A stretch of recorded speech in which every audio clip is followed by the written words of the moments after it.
Hello friends, Rehman গার্ডেন্সে আপনাদের প্রত্যেককে স্বাগতম। আশা করছি আপনারা প্রত্যেকে সুস্থ আছেন। আপনাদের প্রত্যেকের সুস্থতা কামনা করে আজকে একটা নতুন ভিডিও শুরু করছি।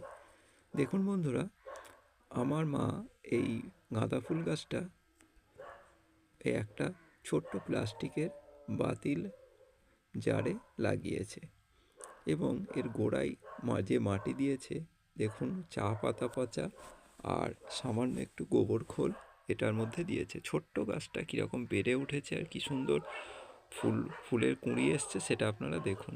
চারিদিক দিয়ে কুঁড়ি বার হয়েছে। আপনারাও বন্ধুরা শীতের যে মরশুম শেষ হবে তখন এই ফুলগুলোকে যদি আপনারা শুকিয়ে যাওয়া ফুলগুলোকে একটা কৌটোর মধ্যে রেখে দেবেন। কৌটোর মধ্যে রেখে দেওয়ার পর তবে অবশ্য ফুলগুলো খুব শুকনো হওয়া চাই। শুকিয়ে কৌটোর মধ্যে রাখার পর যখন এটা সংরক্ষণ করবেন তখন অবশ্যই সেটা বদ্ধ পাত্র হওয়া চাই, যাতে হাওয়া না ঢুকতে পারে। হাওয়া ঢুকলে পোকামাকড়ের আক্রমণ হবে এবং নষ্ট হয়ে যাওয়ার সম্ভাবনা আছে। এই ফুলগুলো শুকনো করে রাখার পর আপনারা শীতের আগে এগুলোকে মাটিতে ছিঁড়ে মানে ছড়িয়ে দেবেন। সেই এই বীজগুলো থেকে দেখবেন চারিদিকে চারা গাছ বেরিয়েছে।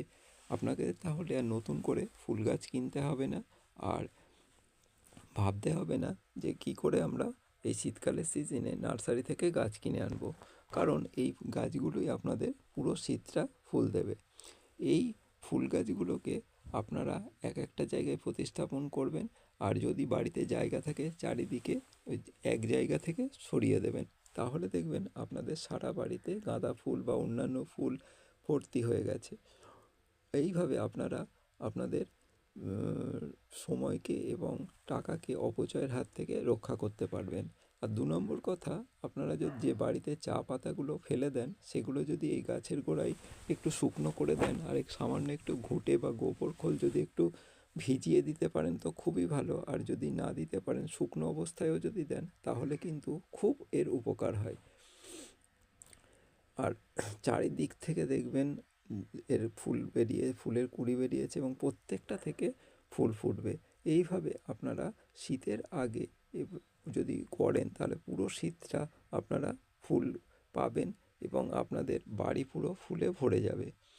আর 2 নম্বর কথা হচ্ছে, এই সব গাছের গোড়ায় অতিরিক্ত পরিমাণ জল দেবেন না, সামান্য জল দেবেন। বেশি জল কিন্তু এই সব গাছ সহ্য করতে পারে না।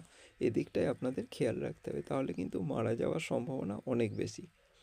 তো বন্ধুরা, এই ছিল আজকের ভিডিও। যদি ভালো লাগে অবশ্যই সাবস্ক্রাইব করবেন, আর ভুল ত্রুটি হয়ে থাকলে কমেন্ট করে অবশ্যই আমাকে জানাবেন, কারণ আমি একজন নতুন ইউটিউবার, আমি এটা ঠিক করবার চেষ্টা করব। তো আজকে এটুকুই, নমস্কার।